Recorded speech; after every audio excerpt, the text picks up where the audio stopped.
The survey that you referenced is the result of work from the International Advisory Committee on Clinical Trials in MS, which is a group of key opinion leaders that are jointly sponsored by the ECTRIMS and the National MS Society in the United States.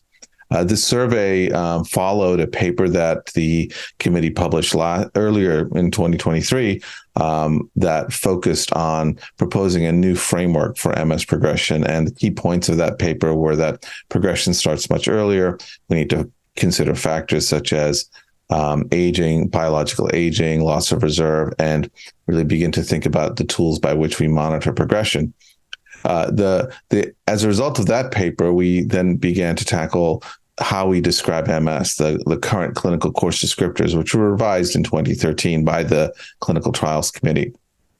And one of the steps that we've wanted to take is to understand what is the scientific and clinical community's perspective on whether or not the clinical course descriptors, as we have them today, need to change.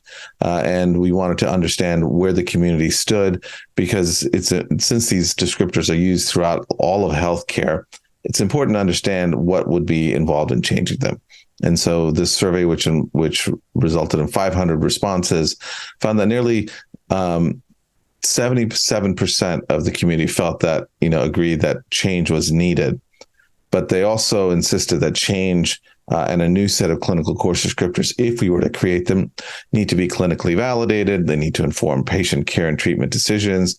They must be easy to communicate to the patient, and importantly, must also guide research and clinical trials. And so while on the one hand, the community feels that it is time to evolve, they also want us to do that in a careful and methodical manner. And so the next steps from this findings is for our committee to begin working on what would be a future approach to refining or evolving the clinical course descriptors for MS, with the goal of making it easier for physicians to understand and treat their patients, and also for patients to understand what their disease is.